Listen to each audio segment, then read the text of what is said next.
Today's daf is daf Kuf Yud Aleph, and we're discussing the issue of cooking kaved, which is the liver, together with other meat.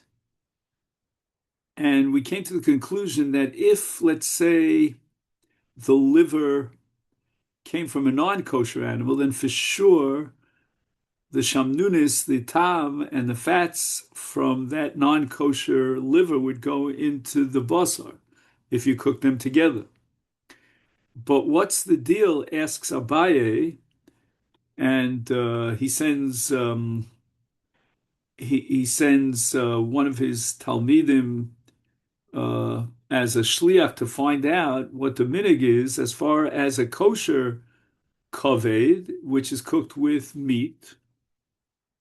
So we're going to start here with kisolik, ki hadar solik ashkechel Rab Zrika. So Rav Safra went a second time to Eretz Yisrael, right? Solik means to go up to Eretz Yisrael.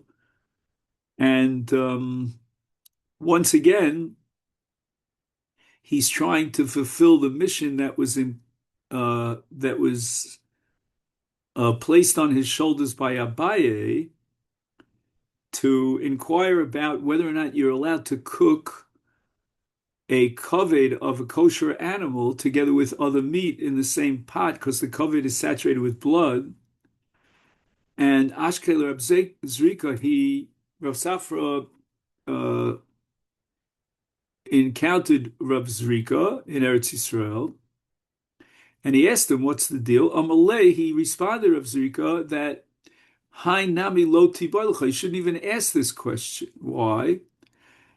Because Anoah, myself, and Yanai, who's the son of Rabbi Ami, we once we chanced upon Bei Yehuda, Braid Rab Shimon ben Pazi, and what we did was we actually cooked together in one pot many different parts of the innards of the animal. V'krivulan kanya, which is the trachea, and kufya, which is the uh, the lungs, and achalna. And guess what? Everything was there together, including the liver, and it was cooked together, and no one had any problem eating it. So apparently, we don't have to worry about the dam of the kaved, even though, as we discussed yesterday, there's a difference between the dam of the kaved that's inside the kaved and never emerged from the kaved, and here, by cooking it, the dam of the kaved emerges, but nevertheless, even though it's cooked in the same pot, nevertheless, the meat is mutter. And the reason for this apparently is that we assume that the dam, even after it comes out of the liver, is mutter. But that can't be. Maskefler of Ashi, Vitemer of Shmuel Berzkino. That can't be, because we know that the dam that comes from the liver will prohibit all the other meat in the kedera. But maybe that case which you're basing yourself on, that particular scenario with Dilma Pi, Kana, Michutz L'Kedera Havi, or Inami Michlad Havi Cholet Le'Meikara. One of two possibilities. Either the part of the trachea that would have expanded, let's say, and absorbed the tam of the dam of the kaved was outside of the pot, or perhaps maybe before they put the liver together with the lungs and the heart and they cooked it all together, maybe what he did was chalit. Now, what exactly is chalit? Chalit means with something called challah. Challah is Aramaic for vinegar, and chalit means when you sort of boil something. In this case, you boil the vinegar, and by boiling the vinegar, it has the following physical impact. It seals the pores and prevents the liver from discharging any dam. Ki hoder Rav Huna chalti le b'chala. Rav Huna actually took the liver and he would boil the liver in vinegar. And then, as a result, as we said before, that would close up the pores of the kaved of the liver, such that the liver can now not give off its dam. Rav Nachman Rav Nachman didn't even bother with vinegar; he just used boiled water. And once again, the physics of it is that the boiled water seals the pores and prevents the liver from discharging any of its dam. Now, Rav Huna, as we said before, used vinegar for this process of sealing the pores of the kaved. And the Gemara has a problem with that. So Rav Papa Kami Derav Memar, Rav Papa presented the following objection in the presence of Rava. Chala osir. How could you possibly say that there's no problem over here? What about the vinegar itself? The vinegar that coats the liver and causes the liver to be seared, but the vinegar itself certainly absorbs some of the dam. I'm sorry, the chometz, the vinegar itself, no doubt will absorb some measure of the dam, and therefore you can't eat and you can't eat the whatchamacallit, the vinegar. So you got to get rid of the vinegar, and then iunami osir. Why? Why should we now prohibit the liver? Because the liver, after it gives off the dam into the vinegar, now the vinegar which is sealed around the liver is going to be reabsorbed by the liver. Ki hechi depolit hadar bola. Right now, at stage one, it spits forth its dam into the vinegar, whatever measure of dam it is.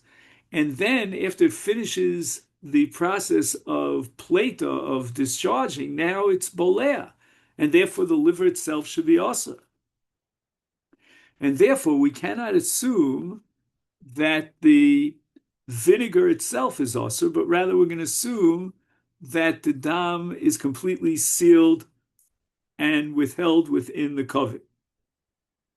Now the Gemara wants to talk about something called shlika. Shlika means when you cook something for a long period of time. Rav bar Shaba, okay, it's important to know his father's name, Shaba. Iklo lebei Rav Nachman. He encountered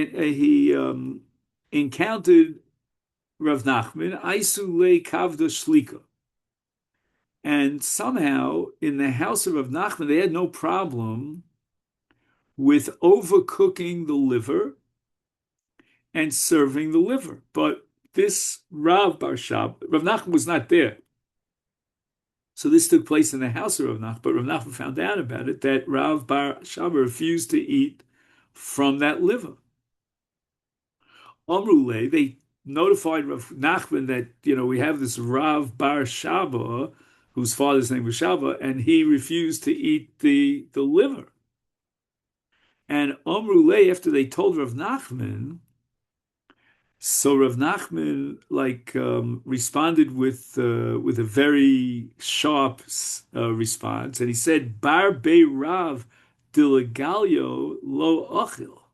My Bar Bei Rav is referring to a Talmud Chacham, and we served him this overly cooked liver, and he refused to eat it. Umani, and who is this Talmud Chacham? His name is Rabbi Bar Shaba. So now Rav Nachman responds, as I said in a very harsh way, is Gamu L'Shaba. He called him by his father's name. He didn't even call it by his own name. And he says, stuff it down Shaba's throat, meaning he's got to eat it. Basically, Rav Nachman was saying that it's impossible to accept that position of Rav Bar Shaba because we had already learned a Mishnah in Trumos, which says Meferish Lahedja, that the liver does not become forbidden. It could be that the liver is an oser, and it generates an isur for the rest of the meat in the pot that absorbs its dam, but the liver per se remains mutter, because the liver is too busy to be pole to actually be bolea.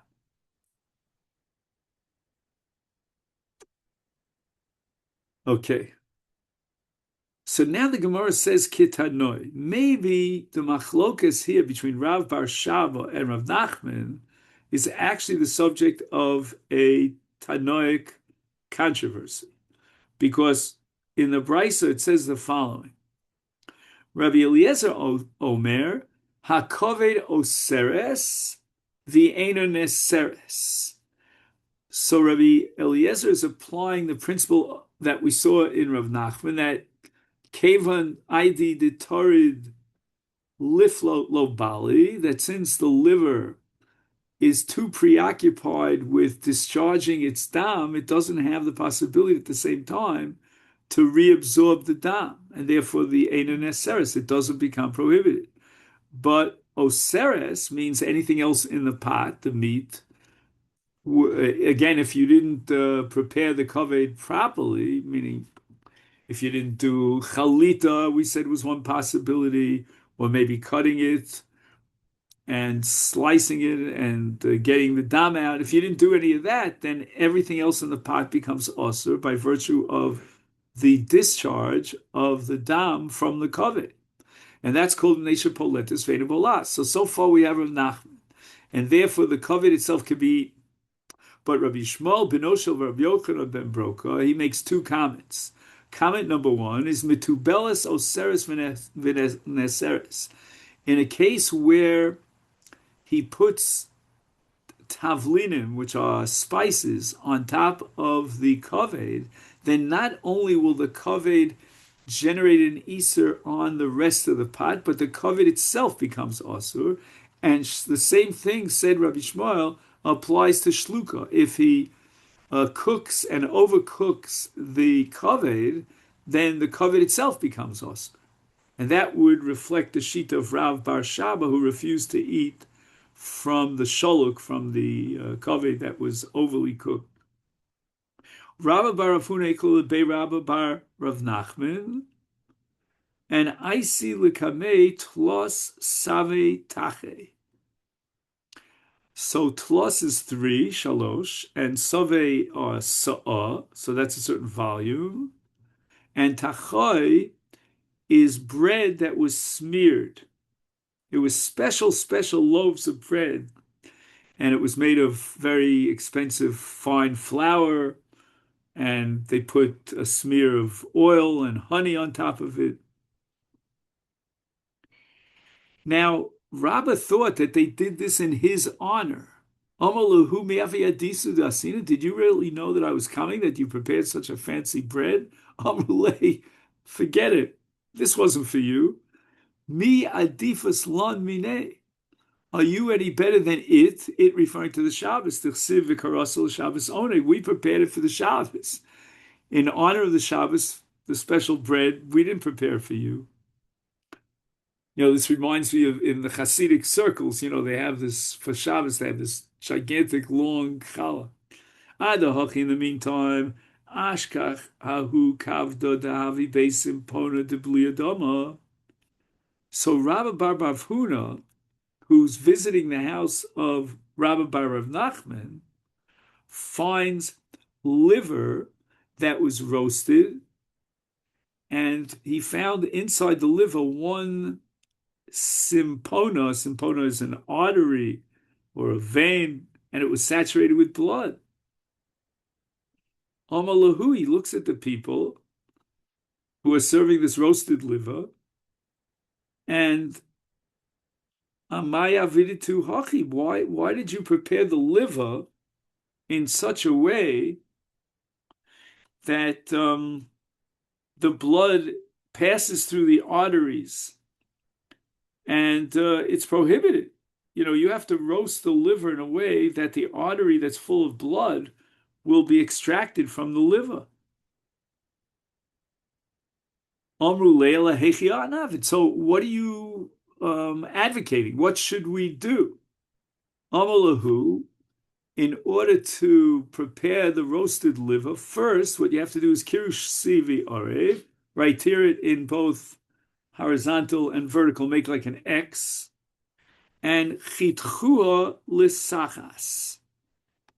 And then if let's say it's situated here and it's roasting and there's fire underneath it, then cut it downwards in such a manner that the blood in the veins and the arteries of the liver would drain out through the tear, and the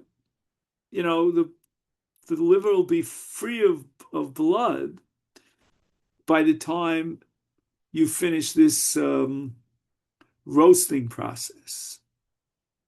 Now, Tosus wants to know over here, why isn't it enough that they do the tearing, that they cut it sivi orev? Why isn't that sufficient? And the answer is that we left out one element of the equation, and that's malicha, which means salting. And although the tearing will help for the blood in the veins and the arteries, but not for the blood that's inherent inside the liver itself. And since the liver, because of the great volume of blood inside it, cannot be purged of its blood neither through salting nor through tearing, therefore we need chitucha letachas, which means to cut it downwards during the roasting process. Mahani mili kavda. Now the Gemara wants to set up a contrast between the liver and the spleen. Aval tchola, the tchol, which is the spleen, shumna bi'almahu. It's got fat, but not blood. It's not like the kaveh that's saturated with blood. Although it's red in color, and you might get the impression that it's got blood like the liver, but that's not the case. So the Gemara is telling us that the spleen is fat. Fat means meat here in this case, flesh. And it may be roasted without being torn beforehand like the kaveh, like the liver. And you could salt it and cook it in a pot, even together with other food, like any other piece of meat. He had the Shmuel, and this in fact was a scenario that happened in Shmuel. It was his practice that Avdi Leitav Shila did Tchali Biyomi David Milsa. His Heisbacher would prepare spleen that was cooked on that very day, and he dafka wanted to eat from the spleen before he would undergo bloodletting. Right? We have many sugyas and shas about bloodletting. So they would cook the spleen for him together with seasonings and ingredients, and they prepared him this whole dish of spleen, and that was a preparation for the bloodletting. So basically, the bottom line about the tchol is that you could salt it and cook it with other foods in the same pot, just like any other meat. Itmar, we learned that kavda ilave bisra shari. Now the Gemara is analyzing when you are roasting and you want to roast both a liver and also an udder together with other meat. And they used to have a spit, a spud, that was vertical. And they would place the meat on top and the liver or udder on the bottom, or the other way around. So kavda iloi bisra shari. You're allowed, without any hesitation, to put the liver on I'm sorry, iloi bisra, meaning the meat is on top. Did I get that right? Just one second. Kavda ilave.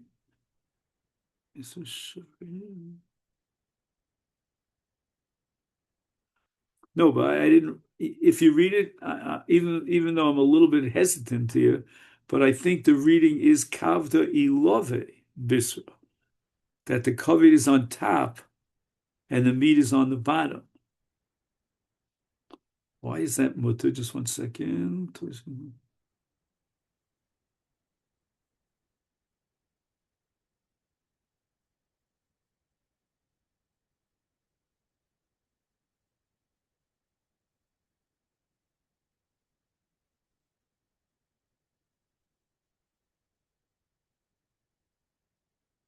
Ah, so this is machlokas here between the Rashba and Tosfos, and Tosfos is very hesitant to allow you to put the kaved on top and the meat on the bottom because as a result of the roasting, the blood is going to come out of the kaved and go directly into the meat.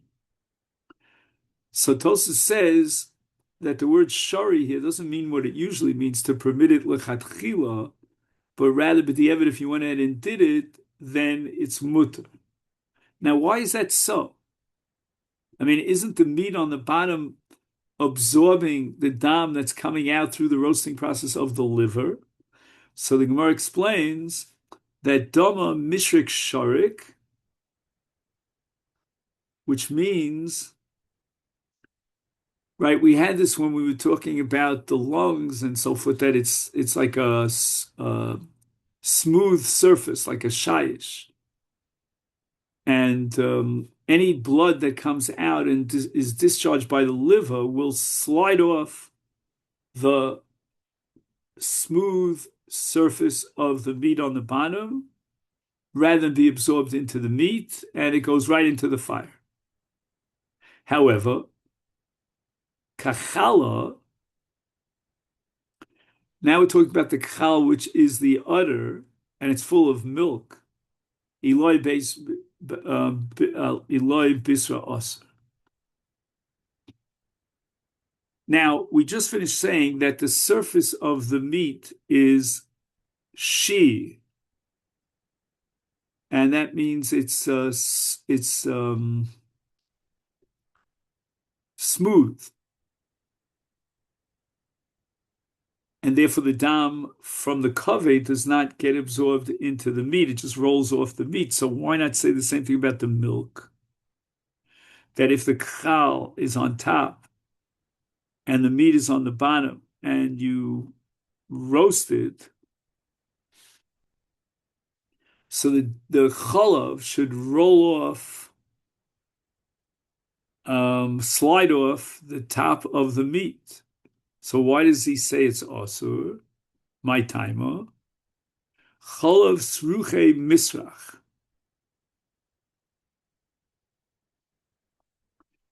Again, I don't know the physics of it, but somehow the milk will be absorbed into the meat. It does not slide off the meat. Let me just see if I could come up with some sort of understanding.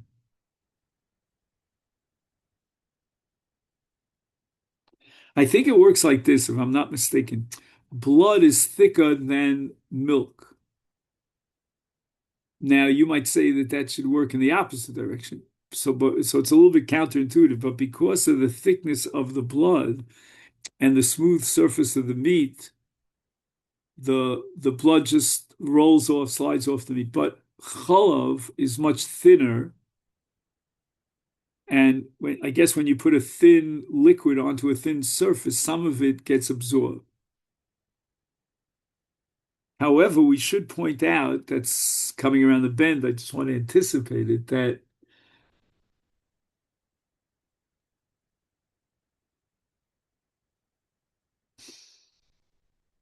let's see it inside. Rav Divi min Adoy Masni Ibcha. Now, although all that physics that we described might be true, I don't know. Can't be 100% sure either way. But one thing I know, that dam is more chamur than chalav. Because you remember that we said that after shechita, the chalav itself is not chalav according to biblical law. But the dam that comes out of the liver, once it's discharged, it's parish min ha'evarim, if you recall that phrase, then that's da'oraisa. Maybe not with the chiv kares, but it's da'oraisa. So therefore, Rav Dimi had the exact opposite. He had chala iloi bisra shari, milk which is only drabanan. So in the worst case scenario, when the milk drops from the chal onto the meat, that's in the worst case scenario only drabanan. My timer chalav shchuta drabanan, but kavda iloi bisra asur, because dam is dorais. Dorish meremar.